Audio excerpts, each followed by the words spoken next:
Hello, everyone. We are live. Welcome to another episode of What is School For? And today I'm really excited and extremely honored to have Dr. Mary Papazian on my show to discuss one of my favorite topics, education. And so Mary has 25 years of work experience in higher education. She pretty much devotes her entire professional career to this and has served in so many leadership positions like the dean, provost, and presidents at different universities, institutions in higher education. So I am beyond honored and floored to really have this conversation and talking about education from her perspective. And also we're going to discuss one areas of expertise of Dr. Papazian is the jobs of tomorrow, the future, right? And so we're really going to dive deeper into tomorrow, the job market, future of jobs, and to really tap into her zone of genius to give us some insights regarding the skills gap of today's young people and how can we really prepare today's young people and how can we close the skills gaps and so much more. So I'm really, really honored, extremely excited. So without any further ado, welcome to the show, Mary. Well, it's great to be here and thank you for having me. And I really look forward to the conversation and to the questions from the audience. Oh, thank you so much. And let me just give me just 1 second so I can also go live on Amazon. Just give me 1 second. And then yes, we're good.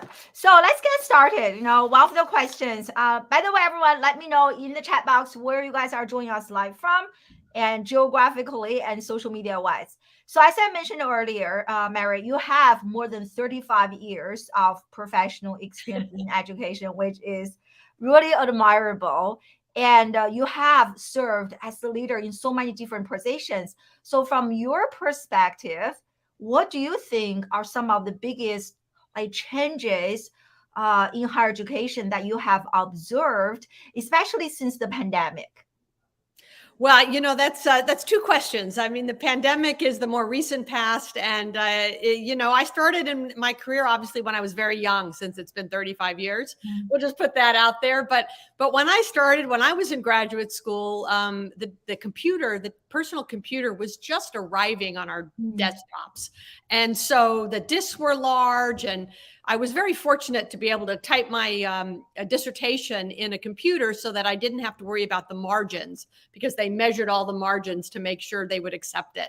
So that was that world. So my career has really spanned this period of the transformation from, if you will, the 20th century industrial economy to a 21st century digital economy. Mm-hmm. And I come out of the humanities. I think that's an important part of my perspective. My PhD is in Renaissance literature. Wow, I didn't know that. Wow. Yeah. And this is actually important because my most recent role was as president of San Jose State University, a large public university in the heart of Silicon Valley, known for educating the talent pipeline for Silicon Valley companies. Mm-hmm. And San Jose State has done an extraordinary job of that. And somebody asked me when I came and took that role, they said, why is Silicon Valley's public university hiring an English professor?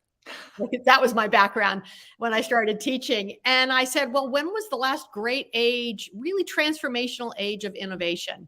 And if you think about it from a historical point of view, it was the Renaissance. That's where we really recalibrated our understanding of our place in the universe, right? Mm-hmm. It was the Copernican revolution.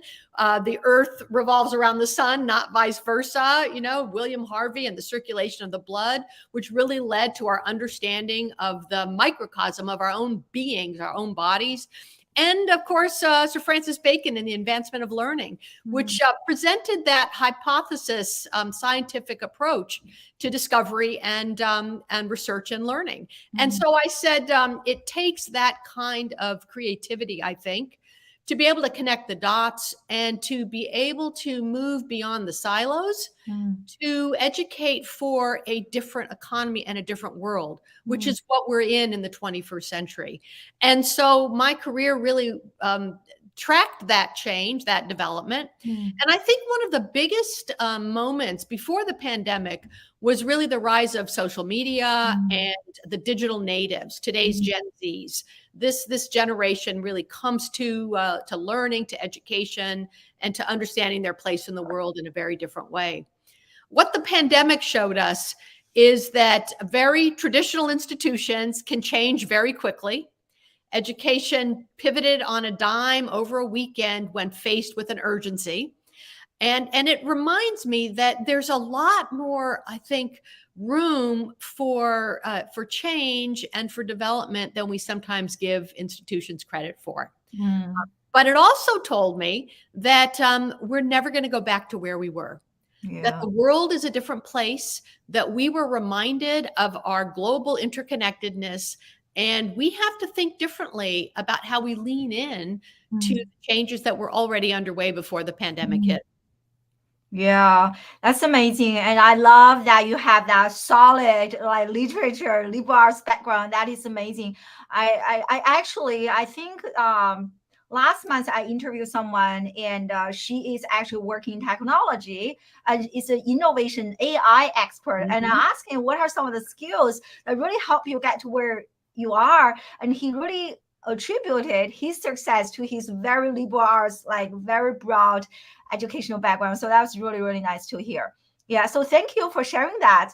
And what do you think, like almost every day I talk to parents and so many kids have been affected by COVID. So considering some of the changes and trends you just shared with us, what do those things mean to parents, to our students when they move forward, thinking about my own children's future and what should we do, the job of tomorrow? So what do those changes and trends that you just mentioned mean to parents? Yeah, it's a really challenging time, I think, but I would urge parents to be optimistic. The challenges we have in education really reflect as well in the business world. And so the employment market, the jobs, the environment in business is actually also changing along some of the same lines. That we live in a world where there's a great deal of information at our fingertips. But at the same time, we want to be connected. And I think one of the challenges with COVID was that first, we weren't ready in many cases. I don't think business was ready. Some businesses were, but many more weren't. Had to address all of a sudden managing a remote workforce and what that means. And in education, we have the same kinds of issues. And so how do we really address some of the learning loss that happened because we weren't ready? And I think it can be done if we're aware and honest about the challenges.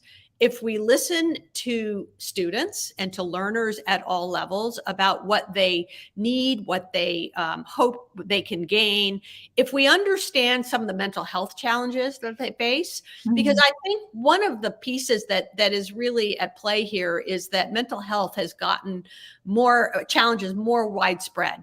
Fortunately, as a society, we're more able to talk about it and be transparent about it. And I think that's really, really critical. We saw that on higher education campuses. You see that in K through 12 as well. And we see it in the business world, in the workplace. So human resources, offices across companies, all across the world really are thinking about mental health issues. So I think we have to just step back for a minute and we have to say, okay, what is this new world that we're in?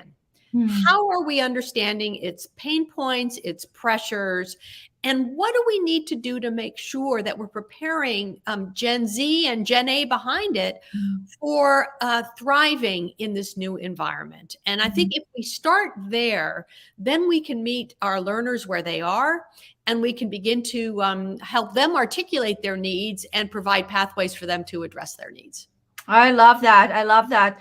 By the way, I just want to say a quick hi to Alice and Maggie, both are LinkedIn user. So let me know, and on different platforms, if you guys have any questions, feel free to ask in the chat box. So I also want to ask you another question, Mary. And I actually saw that you actually talked about this on your own LinkedIn profile. And almost every day, like I will hear news that, another school or community college is closed. And to prepare for our interview, I actually did some research, like what is exactly the number? So the number is almost 9,500 schools have been closed since 2004. Like less than 2 decades, almost like 10,000 schools are just like gone. And to me, that is a very alarming rate. So what do you think are some of the factors that contributed to those schools just like going bankrupt? Yeah, well, let me clarify the number a little bit, because you're right. It's a 9,000 campuses, which and it's there's about 5,000 institutions across the United States. And I would say the numbers are probably closer to about 800, 900 full colleges or universities Okay. that have closed. But it's still a significant number. It's a number that we need to pay some attention to. And I think if we go back to 2004, again, these trends were already in place.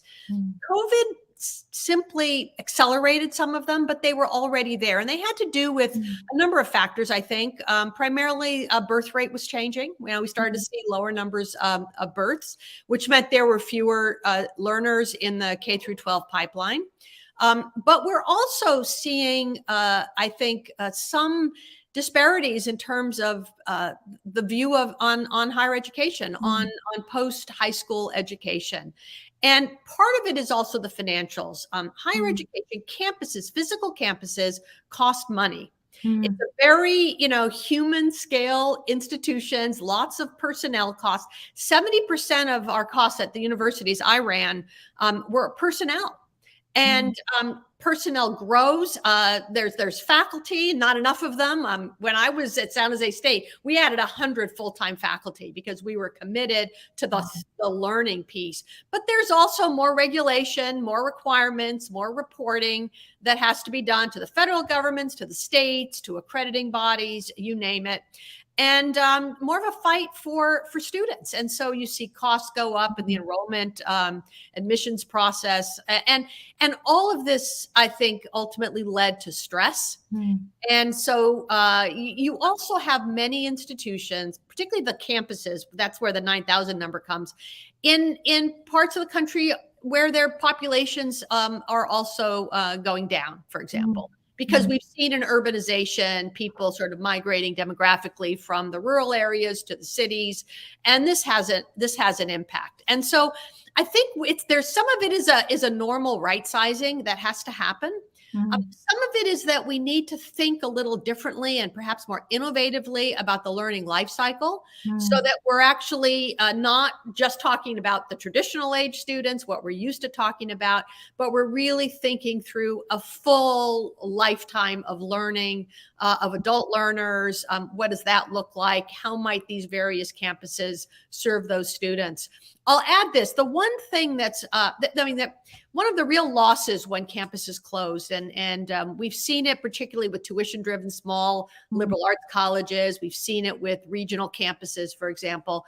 These campuses have a real impact in their communities. In some of these communities, they're the biggest employer. They really provide an anchor for institutions. And I was at institutions that were part of the regional public cohort group. And we used to call ourselves the anchor institutions of our regions. And so when something closes, there's a loss there. And the question is, what is the impact on the community? So I think we have to understand what the pressures are, that some of it is particular to the institution. Some of it might be a business model that's a bit challenging. Some of it may be that we need to think differently about how we think about who our learners are. Some of it may be new thinking about partnerships, particularly with businesses, for example, and entities who have an interest themselves, a stakeholder interest in an educational institution.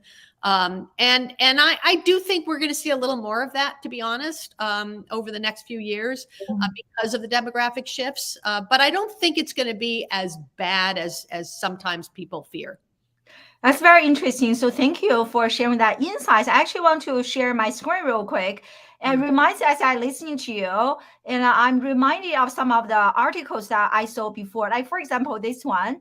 And this was an article that came out right before kind of COVID. And unfortunately, the professor already passed away. I don't know if you know him, Clinton. So he talks about a lot about the future of education. And so he made this big prediction that half of American colleges will be bankrupt in 10 to 15 years. And I'm curious about your perspective on this. And at the same time, I know you and I both follow Brandon Bastide. I actually interviewed him on this podcast. I really love his work. Yeah. So this was also an article that published, I think, a year or 2 years ago. And so in this article, he was talking about why the importance of college has really dropped for almost 50% in this last 6 years. And so he mentioned like 3 reasons. And I think reason number 1, everyone kind of knows that. But reason number 2, when I first discovered this, I was really, really shocked by the numbers that he cited in the article, because I know, which we're going to discuss today, that some of the skills that students need to become career ready, life ready, they don't have those skills yet. But I didn't know the situation was this bad. So what do you think about what he said here? 13% of US adults and 11% of C-level executives and 6% of college trustees, like only such a small percentage of people are actually giving a strong approval to the work readiness of college graduates. So I'm kind of curious about your perspective on this and what you think about this really big prediction. Yeah. Well, first to the prediction, my entire career, I have seen apocalyptic predictions about the demise of higher education.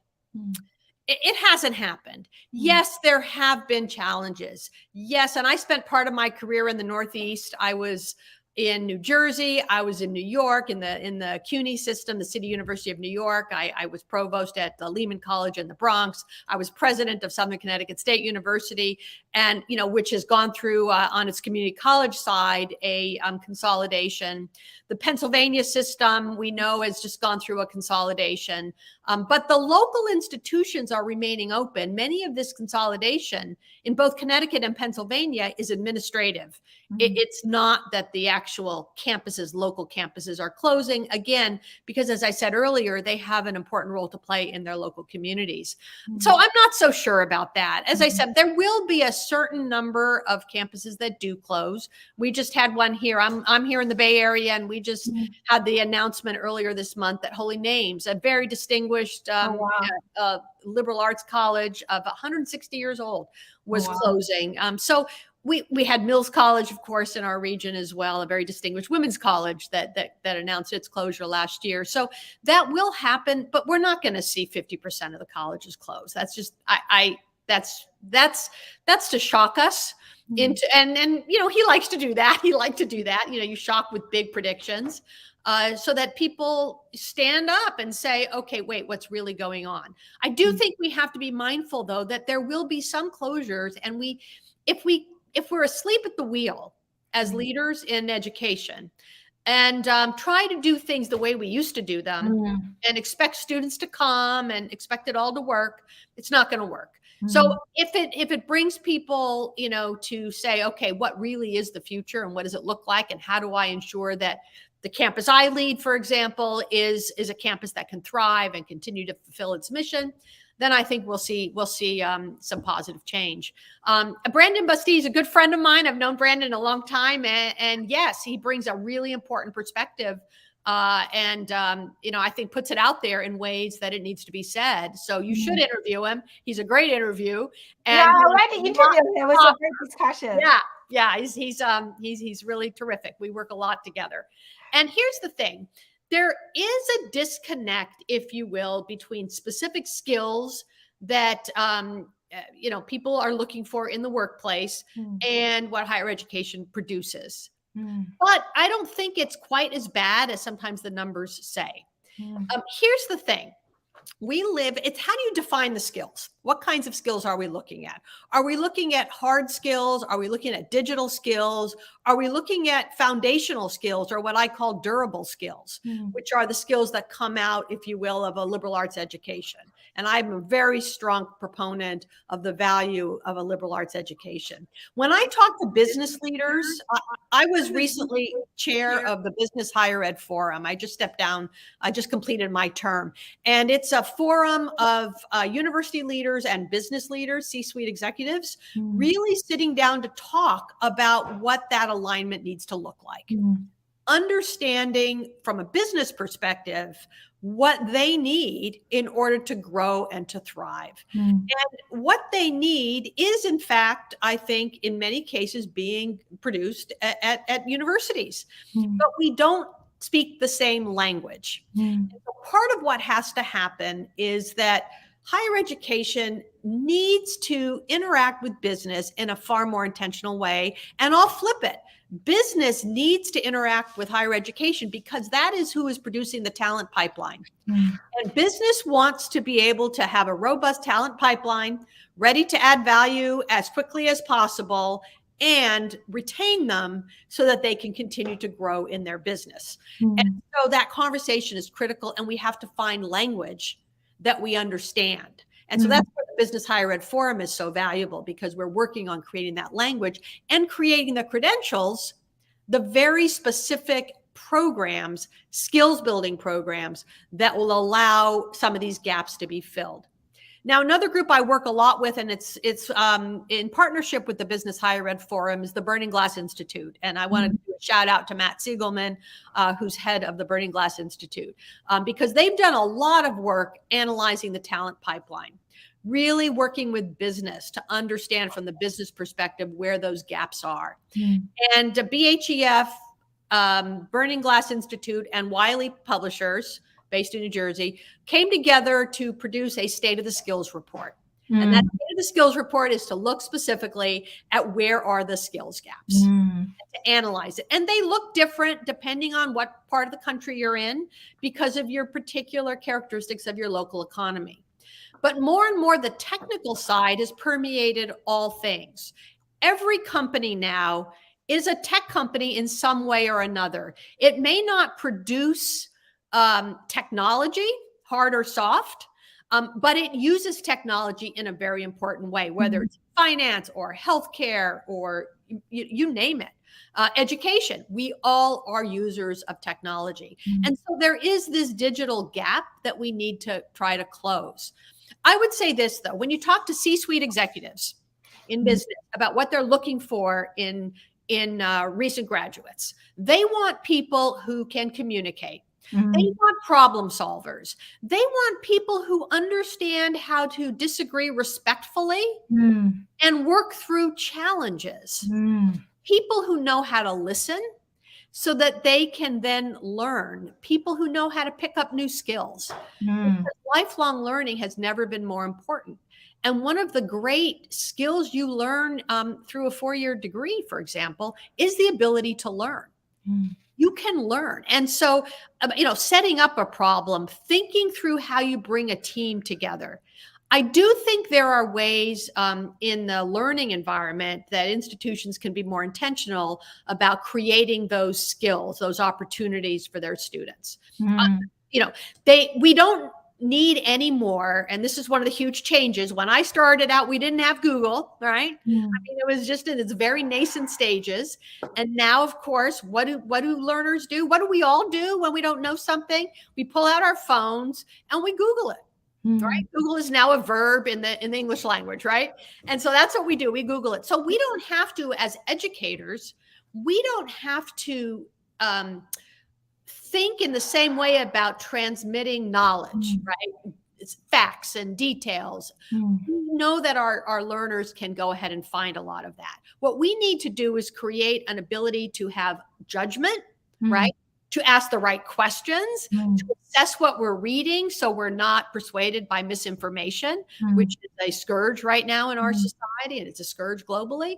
We need to create opportunities where learners come together around a problem and develop an approach to that problem, and then educate them in the particular field so they have a framework with which to ask questions and with which to assess it.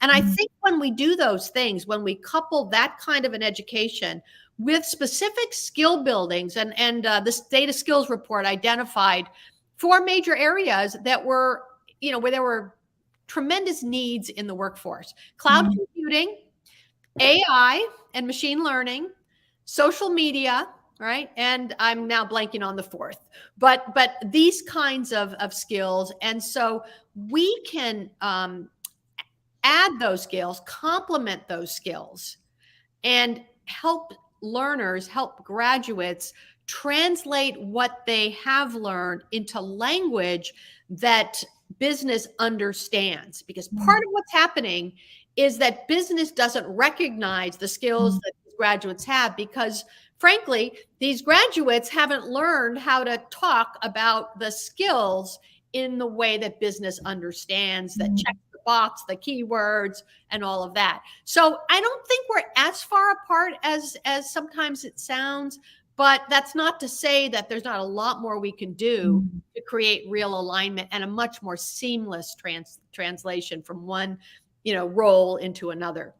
Yeah. Oh my goodness. So great. So many great points. I have so many follow-up questions.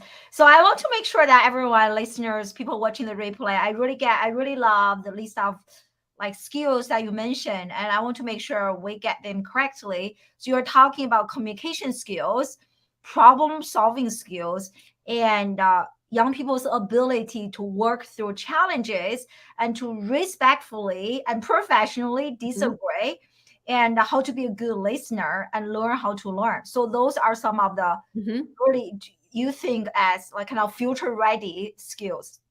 Yeah, these are the kinds of skills that allow you to work as things change. We live in a time of great transformation. And in the tech world, we talk about Moore's Law, right? Named after Gordon Moore, who, by the way, started his career, his education at San Jose State, where I was president. So we feel a certain connection to Gordon and Betty Moore. Amazing leaders in building Intel, founder of Intel, right? Helping to build Silicon Valley, which is where the silicon chip came from, and it's where the name came from. And, he said that, the computing power of a chip will double whatever that period of time was. Well, that period of time has gone faster and faster and faster. And so what's happening today in our digital world, in our digital economy, is that change is happening faster than we're able to process it. Change has always happened from the beginning of time. If you go back, right, you go back 2,000 years, you go back to early man, and you go to the development of the printing press in the 15th century. And then you go from there to the mechanical age, the industrial age, et cetera. And there was always change, but usually it took several generations, or maybe more recently, 1 or 2 generations. Now it's happening in a matter of years. And so we have to process this change.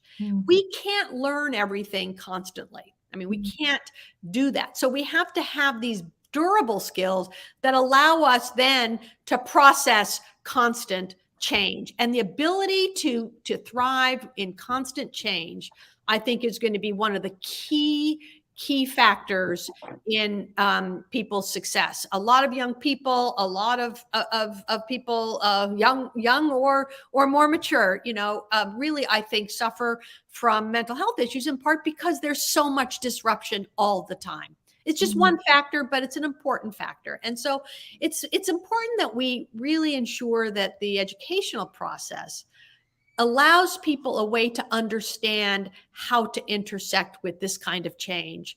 And then recognize that in the business world, right, businesses, and this goes to the element about retention of employees, business has to also understand that you don't just hire for the skills when employees join you. You have to think about how the skills are going to evolve in your own business going forward if you're going to retain the talent, the best talent that you have. And that's, I think, where we are right now, actually, as the whole world of work changes. Hmm. That's so fascinating, interesting to hear. And as I was listening to everything you shared, it reminds me of this quote that I want to share. And like, I really love this. The illiterate of the 21st century will not be those who cannot read or write, but those who cannot learn, unlearn, and relearn, which is exactly kind of the process Right. you have just painted for us, Mary. Yeah, no, I think that's right. I think you still should read and write. I am an English professor after all, right? And communication skills matter. Yeah. Yes, there's speaking skills, but also writing skills. It's an important part of being able to synthesize ideas and connect the dots. The other piece I would add here, which I should have mentioned earlier, is we have to move into more interdisciplinary, multidisciplinary solutions to problems. We have we organize our learning environments at institutions, for example, in silos. But business also is characterized by silos, right? The finance world does what the finance piece does. They're separate from the sustainability piece or the part of the business that's doing ESG. And they're separate from HR that's doing something else. And then they're separate from the sales team, right? And yet it all really has to go together.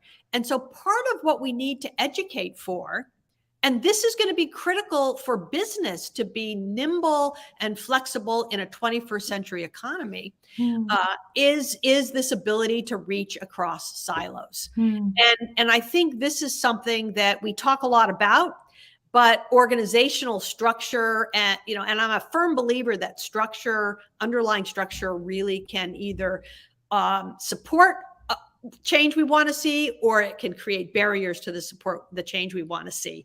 And I think part of what happens at institutions is we're too structured and siloed. But as I said, that happens in business too. And we need to figure out how to talk across those things, because there's no problem that can be solved by one vertical. Yeah. Problems have to be solved by horizontals, right? Bringing expertise from across a range of areas. Oh yeah, definitely. Which reminds me of, like, I don't know if you know Duncan Wardle. He used to be the senior VP of innovation at Disney. So I actually had a great honor to interview him on this podcast, and he introduced this concept called river of thinking and naive expertise. So what he was talking about is that when we are doing something for such a long time, we kind of default to this kind of knowing. Oh, we just like, we don't even question why humans have to drive cars, because that is always how we have been doing this. Instead that for innovation to happen, like you are talking about, not just vertically, but horizontally, you need people who have no background in this area at all to join, to be on the decision-making table. So you actually have some fresh voices, and that's where innovation and creativity really happens. And what it's really, really interesting and really powerful. Like, I think the problem, at least when I was teaching in doing research in academia, when I was attending conferences, academic conferences, I was mainly mingling and socializing with people in my own niche. I sometimes with PhD research, you get really deep into a small thing. It's the biggest echo chamber, right? You hear each other's voices. I'm like, you really lose that critical thinking piece. Everyone cannot understand what you are talking about. But outside that environment, like sometimes just for me, for fun, I will actually go to academic publications in different fields. I'm like, I have no idea what you're talking about. Yeah, it's a really great point. And I couldn't agree more, actually. I think interesting, business really understands this. I think they're really starting to understand it. And I think it's important for education to really take a lesson here. IBM some years ago, if you recall, came up with the T-shaped learning, which is this combination of the vertical. You need to have deep knowledge in something, because we all need to be deeply knowledgeable in some area. I think that is still true today. I don't think we lose that. We can't be entirely generalists. And then the horizontal, which is the top of the T, which is where we have that ability to reach to different fields and to really speak at a higher level, perhaps at a more general level, to find different ways into a problem. And some years ago, Google did a study, I think they called it Project Aristotle, sort of going back and harkening back back to the classical philosopher. And it was really about what really made their most creative teams, their most innovative teams. And what they found is it wasn't the teams of very talented engineers, and Google has some extraordinarily talented engineers. San Jose State produced some of them, but many other institutions across the country also did. I mean, it's an incredible place there. But it was actually the teams of people who were not engineers who were more innovative. And there were a number of reasons why. Part of it was, as you say, they asked different questions. They didn't take things for granted. They brought a different lens to the problem. But the other piece of it also is they were really good listeners. And I think this diversity of perspective, this is a really important piece. It starts at the corporate boardroom, right? And there's been a lot of talk lately, and it's part of ESG, right? The environment, sustainability, governance, social governance. You bring people with different experiences. We're talking both race, ethnicity, gender, but also lived experiences, expertise, professional expertise, and you will get different questions asked. You will have a different perspective that will, in a very competitive, creative economy, global economy, we need that. And what businesses have found is that those inclusive teams have actually been more productive in terms of profitability, which is, the traditional way that business measures success is profitability. I mean, some of that's changing now a little bit, but that still is an important piece. And so we know that, and you take that from the business boardroom all the way down into the classroom. That this kind of having a truly inclusive classroom at all levels, in higher education, in K-12, really where people are really able, learners are really able to learn and listen to each other, also actually strengthens the the ability of or the quality, if you will, of the learning that takes place there. And I think, we have a very, we have segregated ourselves in many ways in our society through socioeconomic class and this and that. And so we don't do enough of reaching outside of our comfort zones. Absolutely. And frankly, the educational space, particularly in higher education, is one of those places. It doesn't happen as much, sadly, in K through 12 because it's all segmented, certainly in the public sector, by housing, right? Which by itself is, has a lot of challenges. It's not as inclusive as it needs to be. And so this is something we really need to, I think, pay a lot of attention to and recognize that there is incredible value in bringing diverse learners together at all levels. And if we don't do that, we're not going to have the diverse talent pipeline that business needs for business to thrive. It's not just an education need. Frankly, it's a critical business need. And that's what we need to do. I love that. It reminds me of, again, in that interview I did with Duncan Wardle, he said that he got hired by Ford, the car company, to do some innovation for their car development. And Duncan Wardle said that the biggest challenge for them is that they have been making cars for so many years. They know how to make cars. That's why they kind of stuck in their own expertise. So I really love that. So here's a great comment from Phil. And requirements for technical product surveys usually come from people who are not engineers. So I love that. I think for me, when I look at my own kind of business entrepreneurial initiatives, if I took all the classes in business, if I knew how hard it is to actually start a business, I think I probably wouldn't do it. I really had that naive, delusional optimism when I entered this. I got this. I can figure this out. But I didn't really know everything. So it's really, really interesting. And that's why I do things actually very differently when I was working with my own coaches. And they were like, you're doing that? I was like, really? I'm not supposed to do that? So you really, sometimes now knowing, it's like, it's kind of a blast, right? So, yeah.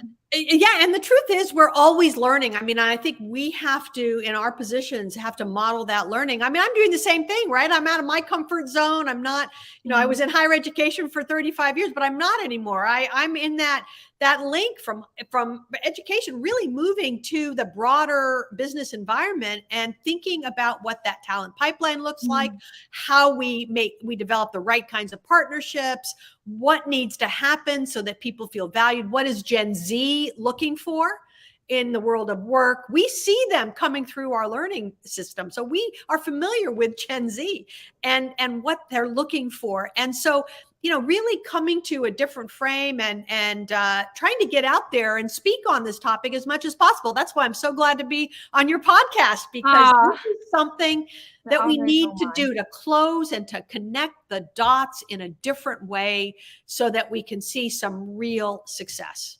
Yeah. First of all, the honor is all mine. I'm really excited having this conversation. I also remember, Mary, so before this interview, you and I also connected separately on Zoom. And you mentioned something that really got my attention. You said that, as educators, we always talk about students that are really having a hard time looking for jobs. But you also mentioned something, the people, executives, they are also having a hard time finding the right students, the candidates. So can you explain that to us? It almost feels paradoxical, right? We have all those students looking for jobs, and we have all those positions. They're also struggling to find good candidates. So what is going on? Decipher that for us. Yeah, I'll do my best. I mean, that's but part of it is something we already spoke about, which is the language barrier, if you will. Business and education speak two different languages, and that is to the detriment of both.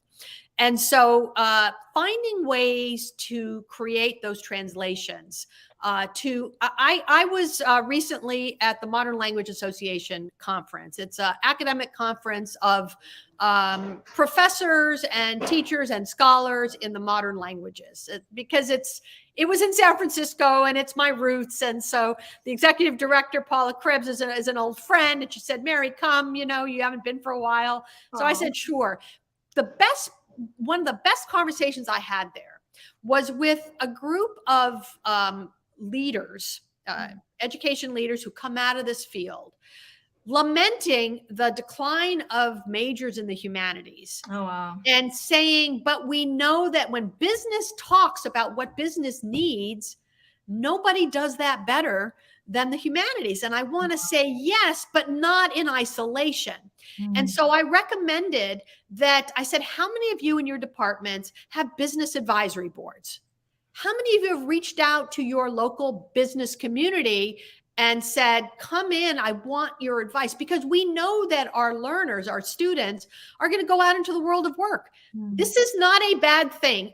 Education and higher education has always been about preparing the workforce. And people disagree with me. I'll take you back to the 17th century and the founding of the first university in America, right? Harvard University. Why was it founded? As a vocational school to prepare clergy for the pulpit. Wow. That's what its purpose was. And if we go to the Morrill Act in the 19th century, in the 1860s, we also were preparing the next generation of learners for a new industrial economy. And the same is true now. We need to prepare learners for the new digital economy, for the creative economy. And this means that we need to actually hear from business. And I've learned that in talking to my colleagues in C-suites at companies, that they are open to it because they want to be a part of the solution. So let's take them on, bring them in, have this conversation. The other thing is, we also know that learners learn by doing, and that so much of the best kind of learning is by actually having apprenticeships and internships and experiences. The problem with some of this has been that some of the internships were not paid, and that meant that there's a significant number of our students who don't have the financial means to partake of that. And so we start seeing these disparities in opportunity depending on your race, ethnicity, and socioeconomic class. Yes. And that's a huge problem for our society, because education has to be a pathway for opportunity, but it's only real opportunity if we don't saddle them with debt and we connect them with work. And work, we're all in the workplace. I'm in the workplace. You're in the workplace. We all need to earn a living, right? We all have bills to pay at the end of the day. So I do think there are ways, and like everything else, if you don't talk to each other, you're not going to understand each other, and you're not going to find solutions. Mm-hmm. That is so powerful. I love that. And I think I so agree, right? Sometimes students, I remember Adobe mentioned a study, like workplace, they're looking for communication, critical thinking skills, and a number of like collaboration, creativity. But when they look at resumes, very few students actually mention that they actually have communication skills. So I think that is definitely a huge, huge gap. And I was trying to find the number because I look at numbers all the time. We are talking about college education. So I think the last time I checked, tuition has increased so much, like 400 times plus, which is crazy. When you include tuition, inflation, everything, like 4-year college in the United States, like $500,000. I would try to find the side, like what? $500,000 for a 4-year degree? That's definitely insane. And you also mentioned this in digital gap, and I really really agree. One thing I really love about you, Mary, is that how much you put yourself out there, and I don't see lots of people like you. I mean, there are definitely educators who are really active, but you really share your thoughts, you thought leadership, put yourself on LinkedIn, different places. And so I want to talk a little bit about the digital gap. So what do you think about this gap? And especially I want to ask, and right now, everyone's talking about Chat GPT, which is something that I have been really playing with this. And I already read articles like schools, they have completely banned, like no more Chat GPT on campus. But yesterday, I was reading an article from Stanford University, and they're talking about how their teachers are playing with it, how they're thinking about incorporating that into the classroom. I was like, that's amazing. So, what is your perspective on this digital gap? On tools like AI, eventually writing, like that's your lane, Yeah. right? Yeah. Yeah, no, look, I don't know a time when technology has gone backwards. And I don't know a time when you can say no to a new technology and just pretend it's going to go away, because it's not going to work. People will always find a way to engage with new technologies. This has been true, throughout time. So let's not fool ourselves. I think I think the approach of actually understanding what this tool provides is really, really important. I've been looking at it, and I saw some articles recently that Chat GPT just actually passed the medical school exam. It passed the law exam, right? It passed something else. It never passes at the top of the class, though. I just want to put that out there. It passes about in the middle, right? So I don't know yet what the solution is or how it can be used in a learning environment, but I know there are plenty of instructors who will figure that out, and plenty of students who will help them figure it out. I don't see the benefit of actually banning anything. I'm not a person I don't ban books, and I don't ban the technology, but I do think we have to understand it. We have to understand what it could give us, what the benefit is. Where can it be helpful? This same discussion, I was in 8th grade. I'll date myself here. I was in 8th grade when we moved from the slide rule to the calculator. Okay, maybe some of the audience remembers those days, but maybe it's before your time. But I remember that, and that was the big lament. Oh no. Students will never be able to calculate in their heads anymore. They'll be so dependent on the calculator. Well, you know what? We survived. The same is going to be true with AI tools like ChatGPT and others. And there will be others that we don't even know yet. So the question is, and the innovators will do it first, right? The innovators at Stanford and other places, and I bet there are faculty across the country playing with this tool to try to understand what it's like, right? And then we need to have certain guardrails. We will need to evolve the way perhaps that we teach. I would say the best thing to do is to let the innovators innovate and bring it into the classroom in some way. And let's measure it. Let's see what impact it has. Let's see whether the learning improves. And if we learn and engage with it, I suspect we can do it in a way that allows the learning to improve. So that's not to say that there aren't things to be wary of. I get that, right? But it's a losing battle if you think you're going to ban it and they're not going to use it. They will. Of course they will. And they'll use it more because you banned it. I guarantee it. And believe it or not, because I work with lots of students, I actually have students who told me, Dr. I, stop talking about Chat GPT. There's another tool. I was trying to find the link that is so popular among students nowadays. You know, that tool will actually do resumes for you. If you upload a TED Talk link into that AI tool, and that tool will write a report for you. I'm like, that is next level. And they will even do math question for homework for you. They do everything for you. And I was looking at the number. I think like 500,000 people were actually using that too. I'm like, wow. So I love everything you mentioned. You know, Maggie also here, like, don't ban it, but actually learn. I think that's how I feel about social media. When social media just came, there was like so much fear. And many schools, even nowadays, they still ban social media. As a result, so few students know how to actually use social media to serve their needs. And social media is one of the real needs in business. It was one of the 4 biggest gaps in the talent pipeline. So what have we done, right? We have made sure that the students coming through are not able to take those jobs. One more thing on the technology that I also think is important here, though. ChatGPT can come up with things that can pass, exams and write, serviceable essays and that sort of thing. But it also can come up with some garbage because it's AI and it learns based on the inputs. So you still need to have the judgment to be able to assess it and to say, yes, this makes sense. And you may get away with it, 90% of the time or 80% of the time. But if you don't bring that judgment to that work, you can find yourself really embarrassed by something that's completely nonsensical. So there is still a human element. And I think this is another piece when I think about education and learning and the future.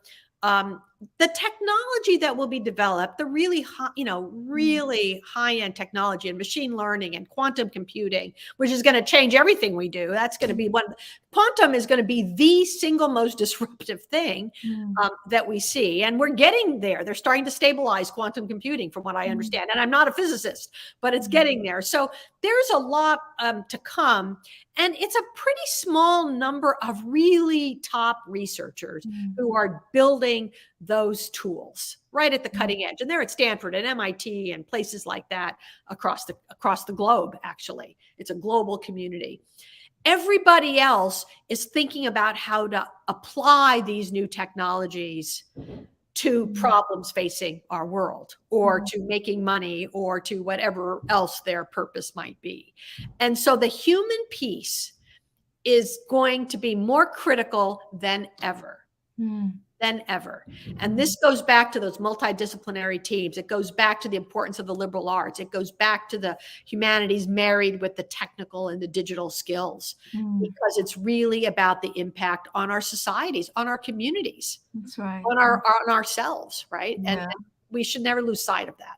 Yeah, I feel like the analogy I use is like when washing machine just came, like people were like fear, like my parents were like, oh no, it's not going to be that clean, right? Lots of fear. Right. And then you still need that human eye, right? Like now we have a baby, we still have to check, oh my God, there's the stain. You have to use your hands to kind of fix it, wash it off. So yeah.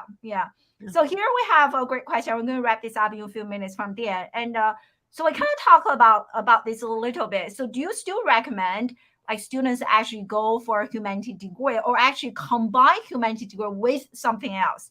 On one hand, the expense often does not justify the ROI. Actually, I have so many students I work with, they actually struggle the most, and many of them actually come from the humanity, like language, art, unfortunately. And on the other hand, he said, on the other hand, not everyone wants to, nor should they. Yeah. I think, look, I come out of the humanities, so maybe I have a particular bias here, but actually, I think it would be a mistake for the humanities to disappear. I think students should embrace what really suits their skills, because that's when they're going to be successful. If they are visual artists, I mean, if that's where they're really skills lie, and they go into something else that's a very linear process, which is very different from the creative process in the visual arts, they're not going to feel comfortable or be as successful. We live in a world, and if you think about the visual for a minute, everything in our world is visual. The digital revolution has made that a real pressing need, actually, because you can't open a website without thinking about the visual. Right? There are many jobs for people in the graphic arts and the visual arts. There are many jobs for people who can communicate and write. There are more liberal arts students hired. I shouldn't use that because that does include some science. So let's say humanities and social science students hired in Silicon Valley as there are STEM majors. Here's what you have. If you're a humanities social science major, because that's what you love, because you want to do creative writing, or you want to paint, or you want to learn history, or whatever it might be, that's beautiful. You should do it, right? But you should also add experiences, credentials, a minor in a technical field of some kind.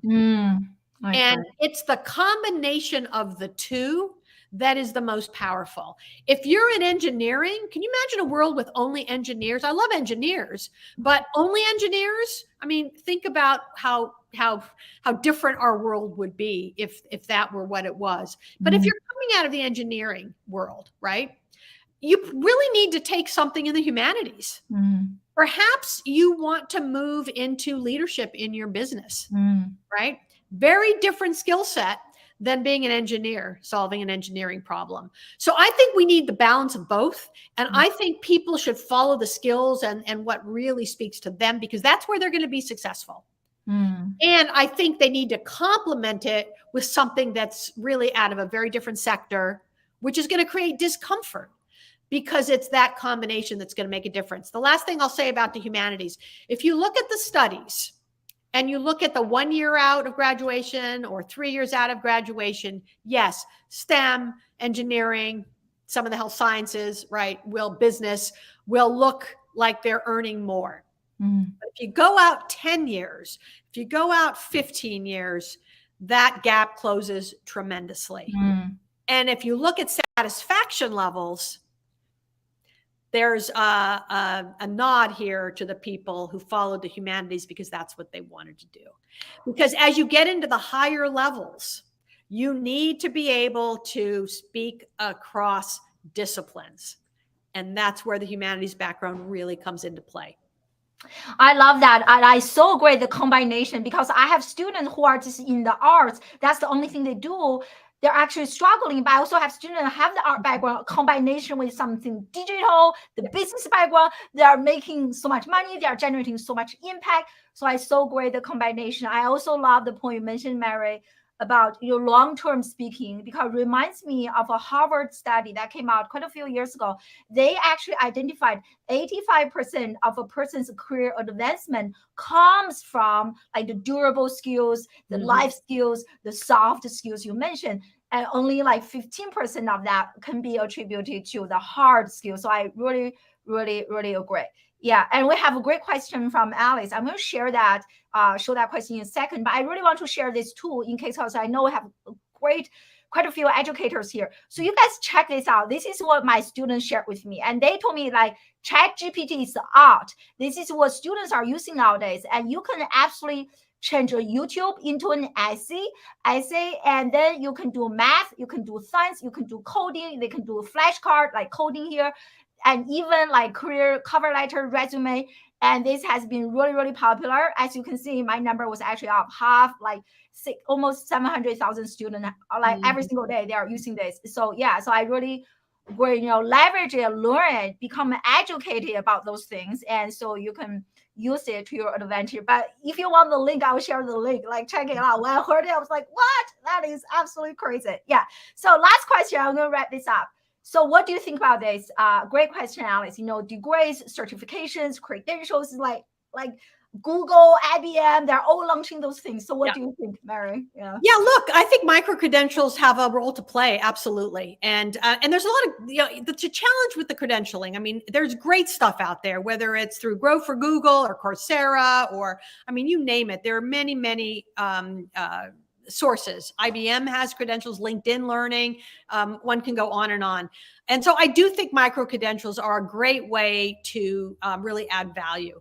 The challenge is it's something of the Wild West. We don't have a mechanism for assessing the quality of these micro credentials. And so that's going to sort itself out over time because, we'll have enough data and people will start, I think, creating some guardrails around it, or at least some assessment and analysis of what really is going to make a difference. But it's a great way to learn anything, right?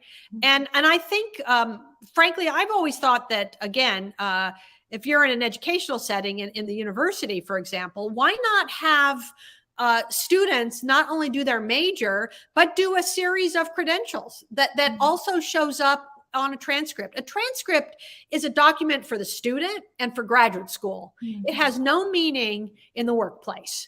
And so they can then translate that into a resume that speaks to a work audience. And there, those certifications, those micro credentials, it could be in digital marketing. It could be in I mean, you name it. It's everything out there. So I love it. But I do think we need to understand how to assess their quality and value. And I think that's still out there. Yeah, I love that, right? I'm thinking about Google. Their certification is like 5 or 6 weeks. I think it's good that you actually get the job, but you will need like communication, critical thinking, all those skills to advance. But if you only get a job, like, are you going to keep the job? Are you going to advance on this career path? I think that is a bigger question that I don't hear lots of people talking about, right? I think that it'd be very hard to imagine a 5 or 6 week certification can give you like a full-time like career investment. Well, I think also, just really quickly, because I know we're bumping up against time, this is really important for business too. What the Burning Glass Institute issued something called the American Opportunity Index this year. It's a new report that looks at the Fortune 250 companies and tries to understand where real opportunity lives. And what they found is that real opportunity in companies, which is how you retain employees, how does a business retain its talent, right? They've hired them, they've trained them, they've gotten them set up. And then why does talent leave? Either because of a bad boss, but more importantly, because of opportunity. And the opportunity comes from learning. So and this is for HR professionals, right? And it's for businesses to think through how they bring learning opportunities into the business for their employees, because those companies who do that will actually see success. And they, rather than develop their own, they can draw on many of these resources that are out there, create these opportunities for learners. And these learners are their employees who they may want to move into other roles or to continue to develop as skills evolve. And so this is as important for business as it is for education. I agree. Like, such a fascinating conversation. What a great to end this.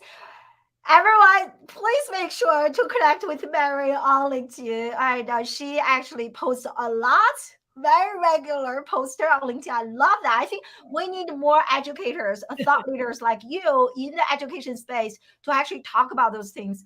And she's also maybe starting a podcast. And so definitely follow Mary. Thank you so much for such a incredible interview. Any final words you want to share with us? Yeah, well, just thank you. Thank you to all the listeners who joined us today. And thank you for all the great work I know you're doing out there. Do connect. I'd love to hear from you, and love to continue the conversation in any ways that you might want. And thank you so much for having me, for the great conversation. I love it. Oh, thank you so much. Yeah.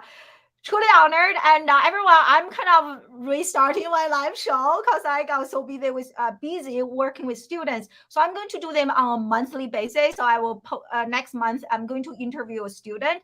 So definitely stay tuned for that. Thank you so much for joining us live, and see you next time.